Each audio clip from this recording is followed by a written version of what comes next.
अस्सलाम वालेकुम, आदाब नाज़रीन, झूले आप सबका इस्तकबाल करता हूँ। मैं हूँ आपका मेज़बान फ़िरोज़ खान। प्रोग्राम चलते चलते के साथ इस वक्त हम आ चुके हैं आर्यन वैली, जहाँ पे पिछले 5 दिनों से यहाँ का एक मुनफरिद बहुत पुराना फेस्टिवल यहाँ पे चलाया जा रहा है, जो हर 3 साल में एक बार यहाँ पे मनाया जाता है। अब मेरे पीछे देख सकते हैं काफ़ी खूबसूरत लिबासों में जो यहाँ के जो लोग हैं वो यहाँ पे नज़र आ रहे हैं।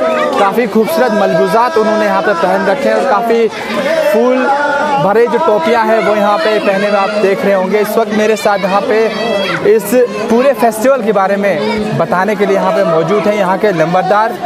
सर, आपका वेलकम करता हूँ। फर्स्ट ऑफ ऑल आपका नाम जानना चाहेंगे? मेरा नाम तंजर वंजाल है, मैं गरकुन का नंबरदार हूँ। जी सर, आज आपके यहाँ पे पिछले 5 दिनों से हम देख रहे हैं काफ़ी एक पुराना जो एक रवाज है, जो एक फेस्टिवल के तौर पे नया यहाँ पे मनाया जाता है। कहा जाता है कि हर 3 साल में एक बार इसे यहाँ पे सेलिब्रेट किया जाता है, तो आप क्या कहना चाहेंगे? हाँ जी, ये हमारे एक बड़ा मेला बोलो ना कहते हैं, हम 3 साल के बाद होता है। तो इसके लिए हम 1 साल पहले तैयारी करते हैं। ये फूल बनाना, ड्रेस बनाना अपना, फिर इसका गैस को बुलाना, हर घर में एक त्यौहार और खुशी से लोग बुजुर्ग से लेकर छोटा तक बच्चे तक इसकी इंतज़ार करते हैं। सर, ये बोनाना फेस्टिवल जैसे कि हर 3 साल में मनाया जाता है, आप कह रहे हो कि काफ़ी सालों से इसका इंतज़ार रहता है और 1 साल पहले इसकी तैयारियां की जाती है, तो ये शुरुआत कहाँ से हुई इस फेस्टिवल की ख़ास तौर पे मनाने की, और ये क्यों मनाया जाता है? ये पहले जो हम गिलगित से आए थे हज़ारों साल पहले, उससे ही यही हमारा शुरू है। ये मेला जो हमारे जो गाना गाते जो मेरे पीछे, ये वही छुट्टी है। हम किस तरह आए हैं, हम कहाँ ठहरे हैं, हमने क्या किया आते समय रास्ते में, ये पूरा ये गाने में हम 5 दिन में पूरा ये गाना गाते हैं पूरा। अच्छा, 5 दिन का पूरा एक ही गाना होता है? हाँ, वही गाना बहुत है इस गाने में ना। 3 दिन 5 दिन में 3-4 गाना ही होते हैं, पूरा स्टोरी होता है। अच्छा, किस तरह की स्टोरी होती है इसमें जो आप प्रेजेंट करते हो? जो पहले गिलगित से आए हैं, किस तरह आए हैं, रास्ते में क्या तकलीफ है, कहाँ हम ठहरे थे, हमने किस तरह ये आबादी की है, किस तरह खाना खाया है, कहाँ शिकार किया है, सब तो इसी का नाम है। तो सर, एक चीज़, आप यहाँ के नंबरदार हैं, ख़ास तौर पे आपसे हम जानना चाहेंगे, आर्यन वैली काफ़ी बड़ा एरिया है यहाँ का। अगर आर्यन बेल्ट की अगर मैं बात करूँ यहाँ पे, तो हमारा जो ज़िला प्रशासन है यहाँ का, LSDC करगिल अब यूनियन टेरिटरी बन चुका है, उसकी तरफ से आप लोगों को किस तरह का सहयोग या यहाँ पे सपोर्ट मिल पाता है, ख़ास तौर पे अपने कल्चर को आगे बढ़ाने के लिए या रिवाइव करने के लिए? अभी तक तो कुछ मीनारी अवैध करते हैं, हमारे सीसी का हमारे इलाका का है। अभी सीसी आए थे, सीसी साहब आए थे, सीसी साहब ने भी बहुत हमको भरोसा दे कर गया कि हम मदद करेंगे, हमें कल्चर को आगे बढ़ाने के लिए। पहले तो हमको कोई आते नहीं, क्योंकि लेह और करगिल बहुत दूर था। अभी उम्मीद रखते हैं कि ये यूनियन टेरिटरी वाला है हमारे लेह लद्दाख, तो हम कभी उम्मीद करते हैं। तो इस वक्त यहाँ पे नंबरदार है जिनसे हम जानना चाह रहे थे आखिर आर्यन वैली के बारे में। जिस तरह से हमने बात की, रस्मों के हवाले से बात की, ख़ास तौर पे इस फेस्टिवल के हवाले से अगर हम बात करें तो हर 3 साल में एक बार ये फेस्टिवल यहाँ पे मनाया जाता है, और 1 साल पहले से इस फेस्टिवल की तैयारियों में लोग यहाँ पे जुड़ जाते हैं। जैसे लिबास हुआ, जैसे यहाँ की टोपी हुई, जो रंग बिरंगे जो टोपी वगैरह यहाँ पे पहने जाते हैं, तो काफ़ी कॉस्टली माना जाता है इनके जो कपड़े। ख़ास तौर पे जो ड्रेसेस आप मेरे पीछे पहने हुए जो बुज़ुर्ग लोग हैं, इन लोगों के पास जो पुराना जो ख़जाना है वो काफ़ी कुछ यहाँ पे छुपा हुआ है। और 5 दिनों तक, जैसे कि ये गिलगित से जब यहाँ पे आए थे, उस बीच में किस तरह की समस्याएं इन्हें रास्ते के बीच में यहाँ पे उन्हें फेसेस करनी हुई थी, ये सारी बातें जो हैं ये गाने के को एक्सप्लेन करते हैं यहाँ पे, ताकि लोग इस चीज़ को समझ पाएँ। और भी बहुत सारे लोग यहाँ पे जुड़ेंगे हमारे साथ, उनसे हम जानना चाहेंगे आर्यन वैली के बारे में, आर्यन वैली की खूबसूरती के बारे में।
Hi, my name is Diski Dolma. I am pursuing MA in HNB University Dehradun. तो मैं अपने कल्चर से बहुत प्यार करती हूँ और अपना कल्चर को आगे बढ़ाना चाहती हूँ। तो जब भी मतलब कल्चर यहाँ पे फंक्शन होता है तो हम सारे अपने ड्रेस पहन के परफॉर्मेंस करने आ जाते हैं इधर। जब हम बाहर रहते हैं तब यहाँ पे कोई फंक्शन होती है तो हमें याद आती है अपने फंक्शन की, काश हम भी इधर हो, अपने ड्रेस पहन के हम यहाँ पे मतलब डांस कर रहे हो।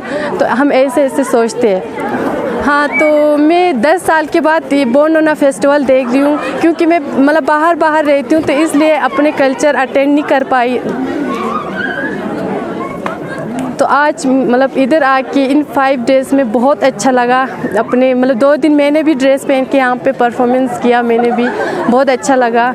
तो मेरा दादू है, वो सिंगर है, हर फंक्शन में अटेंड करने जाते हैं तो गाने भी गाता है। हाँ, तो मतलब सब यूथ को ना डांस तो आता है, ये तो सिंपल है, गाना सीखना चाहिए सबको अपने कल्चर प्रिजर्व करने के लिए। तो जो भी बड़े लोग ड्रेस बनाते हैं तो मतलब उनको देख के हमें भी सीखना चाहिए कि कैसे ड्रेस बनाते हैं, कैसे मतलब वो लोग सजाते हैं टोपी को, कैसे अपने मतलब ड्रेस को कैसे बनाते, वो सारे सीखना चाहिए। तो इसलिए मतलब आगे भी रहेगा।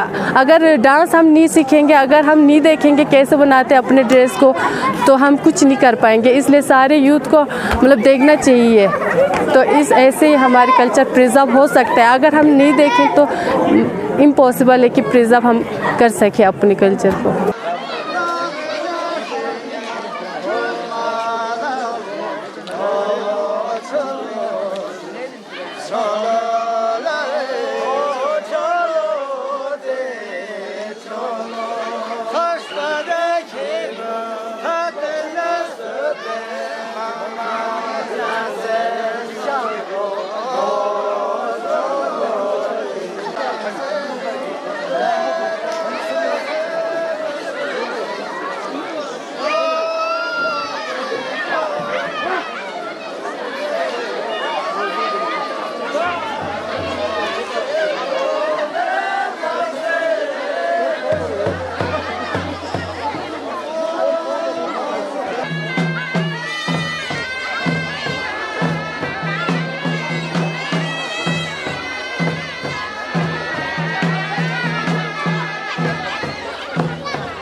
जुले नमस्कार।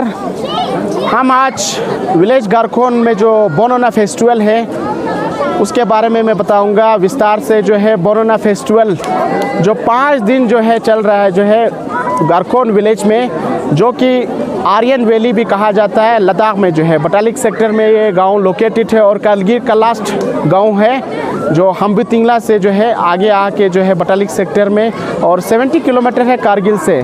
तो आज जो है यहाँ पे ये त्यौहार मनाया गया है जो है, जिनको बोनोना फेस्टिवल, जो हार्वेस्ट फेस्टिवल, जो बड़ा फेस्टिवल मनाते हैं जो इस गांव में जो है। उसके बाद जो है हार्वेस्ट जो है शुरू होता है, और इस त्यौहार में जो है हम जो है अठरंग गाने, जो हमारी ओरिजिन के बारे में, सेटलमेंट के बारे में जो है हम जो है अठरंग गाने गाते हैं इस फेस्टिवल में।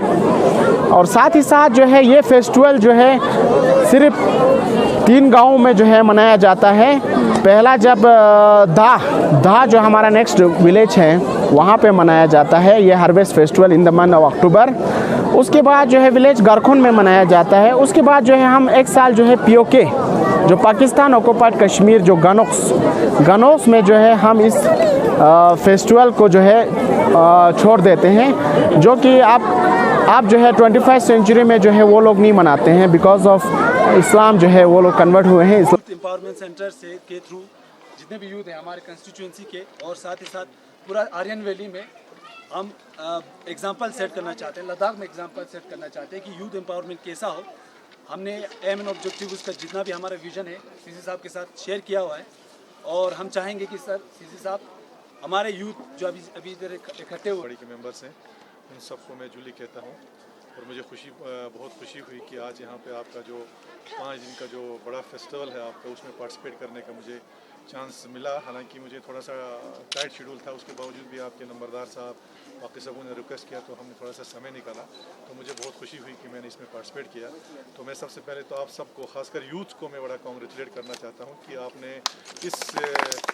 इस दौर में भी आपका जो हम क्या कहेंगे, आपका जो इंटरनेट का दौर कहें, आपका जहाँ पे सोशल मीडिया का है, जहाँ पे हर तरह से हमारे कल्चर पे हमला होता है या कल्चर पे भारी पड़ता है, उसके बावजूद आप लोगों ने अपने कल्चर को प्रिजर्व भी किया, और प्रिजर्व ही नहीं किया बल्कि आप इसको प्रमोट भी करा है। ये सबसे बड़ी बात है। और मैंने कि जो आपका जनरेशन जो है वो लोग तो निकल जाएंगे, लेकिन इसको प्रिजर्व आप लोगों ने ही करना है, तो उसके लिए हमारा फुली सपोर्ट है। बाकी आपका जो यूथ एम्पावरमेंट सेंटर के लिए मैंने 10 लाख रुपए सेंक्शन किया हुआ है, उसमें से मैंने फर्स्ट स्टेप का 3 लाख रुपए मैं रिलीज़ कर भी चुका हूँ। आप लोग उस पर शुरू कर सकते हैं। आज हमारे पास टाइम नहीं था, मैं तो नवा सबको बोल रहा था कि हम उसका फाउंडेशन स्टोन रखेंगे। आप लोग अच्छा सा एक दिन टाइम निकालिए, जो भी हमारे साथ इसके साथ कनेक्टेड और भी कोई डिपार्टमेंट होगा मैं उनको भी लेके आऊँगा, तो हम उसका एक अच्छा सा फाउंडेशन स्टोन भी रखेंगे। लेकिन मीनवाइल आप काम स्टार्ट कर सकते हैं। तो फाइनली एक बार फिर आप सबका, आपके नंबरदार साहब, सरपंच, पंच, हजरात, जो भी मेंबर्स हैं, खासकर यूथ, सबका बहुत ही मैं मशकूर हूँ, थैंकफुल हूँ कि आप लोगों ने मुझे बुलाया, मुझे आप लोगों के साथ पार्टिसिपेट करने का मौका दिया। सबसे खुशी की बात यह है कि मैं आपकी ही कॉन्स्टिट्यूंसी का हूँ, और सबसे बड़ी बात है मेरे कॉन्स्टिट्यूंसी में, हर किसी को बोलता हूँ, मेरे कॉन्स्टिट्यूंसी में बुद्धिस्ट भी रहते हैं, मुस्लिम भी रहते हैं, और सदियों से हमारा एक आपस में एक भाईचारा है, एक कम्युनल हार्मनी है, वो भी हमारा बरकरार। तो दर्शकों, जैसे कि आप जानते हैं कि आज हमारी जो टीम है प्रोग्राम चलते चलते के साथ लद्दाख नाव की, वो इस समय आर्यन वैली में मौजूद है, जहाँ पे पिछले 5 दिनों से यहाँ पे बोनोना फेस्टिवल यहाँ पे चल रहा है। जो हार्वेस्टिंग जब ख़त्म हो जाती है उसके बाद ये फेस्टिवल यहाँ के लोग मनाते हैं। कहा जाता है कि ये फेस्टिवल हर 3 साल में एक बार यहाँ पे मनाया जाता है। तो इस बीच हमारे साथ यहाँ पे मौजूद हैं Singay Namgyal, vice president Aryan youth foundation के, जिनसे हम जानना चाहेंगे कि आखिर इन्होंने जो एक नया फाउंडेशन यहाँ पे बनाया है उसका मेन मकसद क्या है, और आने वाले वक्त में यहाँ की जो हिल डेवलपमेंट काउंसिल है उसकी तरफ से किस तरह का सपोर्ट रहेगा, और आने वाले वक्त में ये किस तरह के काम यहाँ पे कर रहे हैं। सर, आपका बहुत बहुत वेलकम है लद्दाख नाव में। सबसे पहले मैं मीडिया आपका बहुत बहुत धन्यवाद कहना चाहता हूँ। सर, आप लोग इतने दूर से यहाँ पे आए हैं, तो हमारा जो ये प्रोग्राम जो है आगे आप बढ़ाएंगे, और हम यही चाहते हैं कि हमारा प्रोग्राम जो है ना बहुत आगे बढ़े। जी, तो सबसे पहले मैं धन्यवाद कहना चाहता हूँ कि मीडिया को। सर जी, सिंगे नमग्याल जी, सबसे पहले हम आपसे ये जानना चाहेंगे आपकी आर्यन वैली के बारे में क्योंकि आपने एक यूथ फाउंडेशन यहाँ पे रिसेंटली बनाया है जिसकी काफ़ी तारीफ़ हो रही है। ख़ासतौर पे जिस तरह से एमपी साहब थे यहाँ पे वो काफ़ी खुश होकर गए हैं आप लोगों से, और सीसी साहब ने भी काफ़ी सपोर्ट करने की बात यहाँ पे की है। तो ये आइडिया कहाँ से आया है कि एक आर्यन यूथ फाउंडेशन यहाँ पे बनाया जाए जिसकी वजह से आप जो है आर्यन वैली को अपलिफ्ट कर सकें? तो सबसे पहले सर मैं बताना चाहता हूँ कि हाँ, हमें ये जो आइडिया काफ़ी पहले था सर। तो क्या हुआ कि इस साल हमारे सारे लॉकडाउन की वजह से सारे यूथ जो है यहाँ पे गांव में रहे। ये तो ज़्यादातर हमारे बच्चे बाहर पढ़ते थे, इसलिए हम यहाँ पे ज़्यादा नहीं मिलते थे। तो इस साल यहाँ पे बच्चे यहाँ पे सारे इकट्ठे हो गए। इस वजह से फिर हमने एक लॉकडाउन के दौरान हमने एक सोचा कि अपना यूथ को जो ना हम इस्टेब्लिश करें। जी जी। तो सबसे मिल के हमने ये बात की है सर। अच्छा, अगर हम जहाँ तक बात करें आर्यन वैली की, अगर मैं बात करूँ, यहाँ पे बहुत सारे ऐसे यूथ्स हैं इस वक्त जम्मू दिल्ली वगैरह या हिंदुस्तान से बाहर भी अपनी स्टडीज़ को कंप्लीट करने ख़ास तौर पे। तो इस समय आपने किस किस मुद्दों को लेकर ये फाउंडेशन यहाँ पे बनाया? आपका क्या मोटिव रहेगा? किस किस फील्ड में आप काम करने जा रहे हैं आने वाले वक्त में? सबसे पहले तो हम ये यूथ फाउंडेशन को इसलिए इस्टेब्लिश किया है सर कि ज़्यादातर बच्चे युवा है, यूथ है, तो चाहते हैं कि कुछ खेल के ज़्यादातर मतलब खेल वगैरह यहाँ पे कुछ नहीं है सर। हमारे पास ना ग्राउंड है, ना हमारे पास स्पोर्ट्स के लिए कुछ भी है नहीं सर। तो हमने यही सोचा कि हम यूथ के लिए एक ग्राउंड वगैरह बनाएं और हमारे बच्चे भी आगे जो ना बहुत आगे मतलब जाए सर। आज तक हमारे यहाँ से कोई भी बाहर के लिए मतलब पार्टिसिपेट नहीं, स्टेट लेवल के लिए नहीं किया कहीं भी, मतलब स्टेट लेवल तो नहीं सर, ये लद्दाख में मतलब डिस्ट्रिक्ट लेवल में भी इतना नहीं गए सर। तो इसलिए हमने चाहा कि ये बनाए और हम आगे हमारे मतलब बच्चे भी आगे जाए सर। नाम क्या आपका? यंगचन डोलमा। अच्छा, यंगचन डोलमा, आप करते क्या हो? मैं पढ़ती हूँ। अच्छा, कहाँ पढ़ते हो? मैं केवी में पढ़ती हूँ। अच्छा, ले केवी में पढ़ते हो। तो कितना साल हुआ आपको वहाँ बैठे हुए?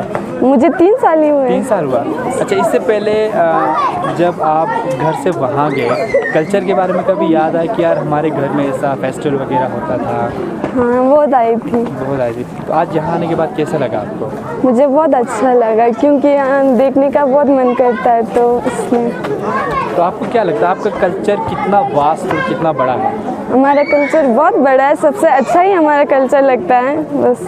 तो आने वाले वक्त में आप अपने कल्चर के लिए क्या कुछ करना चाहेंगे? बहुत कुछ करना चाहूँगी। जुले गंगमंदी मेनु नामो शराबेत मो आर्यन यूथ फाउंडेशन थबंग प्रेसिडेंट सोस्ता कुम चांस आर्यन यूथ फाउंडेशन बाय 2020 अगस्त रुबाई की पंग यूथ कातिक गरकुनर हन हेगंगमा मिश्यो आर्यन यूथ फाउंडेशन की पंग हम उस आर्यन यूथ फाउंडेशन कुरुम पोतोम बेदो की कातिक आर्यन वेलीरा यूथ हन हेन फेसी कुरुम थेसु बाय आर्यन यूथ फाउंडेशन की पैज रुकुना बेदे ठाला ठाला कुरुम थांग मेन पोहो बेद के आजकल ज़माना रहा कातिक ऐसी दुनिया गंगमा सा मसूर कुरुम चांबल तो बेंग छाछक लद्दाख सुरा छाछक दूरी बु तो छाछक बेंग तरकी ने जो जगह बु तो असुर हो जिन्यूत के यूथ गंगमा बेसा एम्पावर ये छुन था तो बेंग सा ते एजुकेशन और थोक्स के तो ऐसे स्पोर्ट्स बेतो ऐसेरा स्किल डेवलपमेंट बेतो ऐसेरा बाकी कल्चरल प्रिजर्वेशन बेतो प्रमोशन बेतो हो ना बेदी उन सस्टेनेबल गोल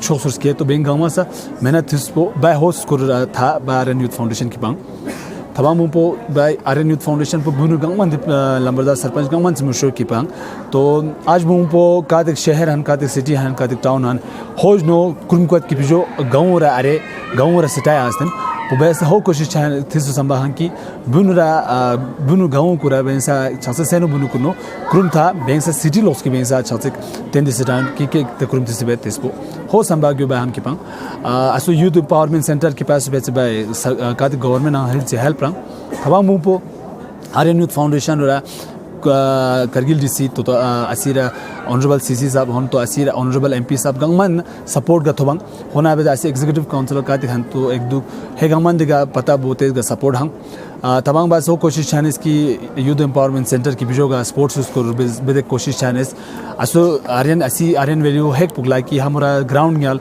असीरा इस चन तुस पोरा कातिक यूटीरा अपॉर्चुनिटी संग हे गंगमन से सुमा जाजिस पेची बेंसा तमाम तो मेहनत थी ज़रूरत ला होस पे आर्यन यूथ फाउंडेशन की पांग। जैसे आपने पहले ही कहा कि ये जो फेस्टिवल है आपका ये बोनोना फेस्टिवल जो है आपका इनका सबसे बड़ा फेस्टिवल है और हर 3 साल में एक बार करते हैं ये लोग। एक बार गरकोन में रोटेशन पे, एक बार दाहनू में, एक बार गनुक्स एक गांव है हमारा जो गिलगित बल्तिस्तान में है। तो इनका जो ओरिजिन है वो कहते हैं कि ये लोग गिलगित बल्तिस्तान से आके यहाँ पे बसे हैं। तो दूसरा ये है कि जो इनका अभी हार्वेस्टिंग जो होता है आपका, वो भी सक्सेसफुली जो हार्वेस्टिंग इनका हुआ है वो उसके बाद इसको मनाते हैं। तो ये 5 दिन का फेस्टिवल है जिसमें सारे जो जितने भी आपके गांव वाले हैं वो सब मिलकर इसको मनाते हैं, जो सबसे बड़ा फेस्टिवल है। तो सबसे बड़ी बात है कि हम तो इनको बहुत ही मुबारकबाद देते हैं कि इन्होंने अपने सदियों पुराने कल्चर को ज़िंदा रखा, ज़िंदा ही नहीं रखा बल्कि इसको साथ साथ प्रमोट भी किया। तो और मुझे फ़ख्र है कि मैं इसी कॉन्स्टिट्यूंसी का रहने वाला हूँ। तो मैं एज ए काउंसलर भी यहाँ पे आपका पार्टिसिपेट कर रहा हूँ, ना कि सिर्फ चीफ गेस्ट पार्टिसिपेट कर रहा हूँ। सर, आने वाले वक्त में हिल डेवलपमेंट काउंसिल की तरफ से अब यूनियन टेरिटरी बन चुका है, तो आर्यन वैली में किस तरह से, ख़ास तौर पर अगर हम बात करें कल्चर को अपलिफ्ट करने के लिए, किस तरह के स्टेप्स लिए जाएंगे? देखिए, मेरा ये मानना है कि आर्यन वैली के जो हमारे यूथ्स हैं उन्होंने इस अपने कल्चर को प्रमोट करने के लिए ऑलरेडी बहुत सारे स्टेप्स उठाए हैं, जो इन्होंने प्रपोजल्स मेरे पास रखे हैं। तो मैं चाहूँगा कि आर्यन वैली में जितने भी देखिए, सिर्फ कल्चर जो है, कल्चर के साथ रिलेट होता है आपका टूरिज़म। हम कल्चर, ये जो आर्यन का कल्चर है, इसको हम टूरिज़म के साथ जोड़ना चाहते हैं, ताकि साथ साथ इनका जो कल्चर है वो प्रिजर्व भी रहे, प्रमोट भी हो, और इसके साथ साथ इनका इकोनॉमी भी बूस्ट हो। और हम ये चाहेंगे कि यहाँ पे ज़्यादा से ज़्यादा टूरिस्ट आए। उनके लिए हमारा काम है काउंसिल का या एडमिनिस्ट्रेशन का, इनके जो इंफ्रास्ट्रक्चर जो है डेवलप करना। इंफ्रास्ट्रक्चर मीन्स रोड है, कनेक्टिविटी है, पानी है, बिजली है, उसको अच्छा करना, ना कि बड़े बड़े गवर्नमेंट के बिल्डिंग्स बनाना। हम नहीं चाहते हैं कि हम यहाँ पे गेस्ट हाउस बनाएं। हम चाहते हैं कि यहाँ के जितने भी अनएजुकेटेड या एजुकेटेड जो हमारे यूथ्स हैं, अनएम्प्लॉयड या जो भी हैं, वो यहाँ छोटे छोटे गेस्ट हाउस शुरू करें, रिजॉर्ट्स शुरू करें, कैंपिंग शुरू करें। उनको सरकार का काम है उनको सब्सिडी देना, उनको प्रमोट करना। तो हमारी पूरी कोशिश ये होगी कि आर्यन वैली में जो है टूरिज़म को भी हम बढ़ावा दें। टूरिज़म तभी बढ़ावा रहेगा जब कल्चर को हम प्रमोट करेंगे।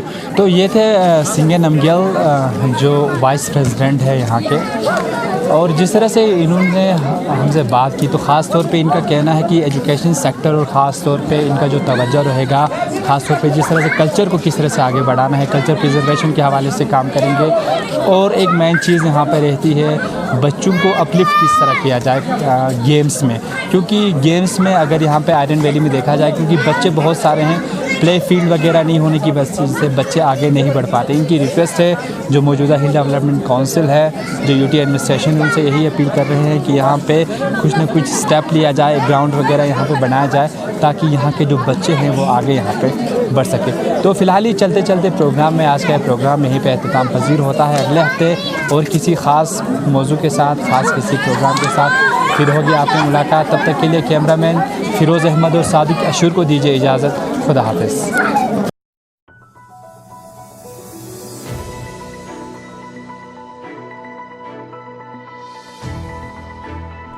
वक्त के साथ साथ बदल गया मीडिया का अंदाज, साथ ही बदल गया रिपोर्टिंग का तरीका।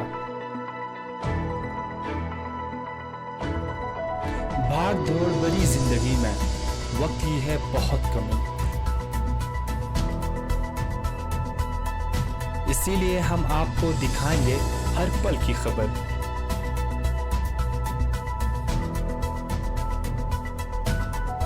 क्योंकि हम आपके लिए लेकर आ रहे हैं नई पीढ़ी के साथ एक नया चैनल, एक नए अंदाज में। लद्दाख नाउ, सबकी आवाज़।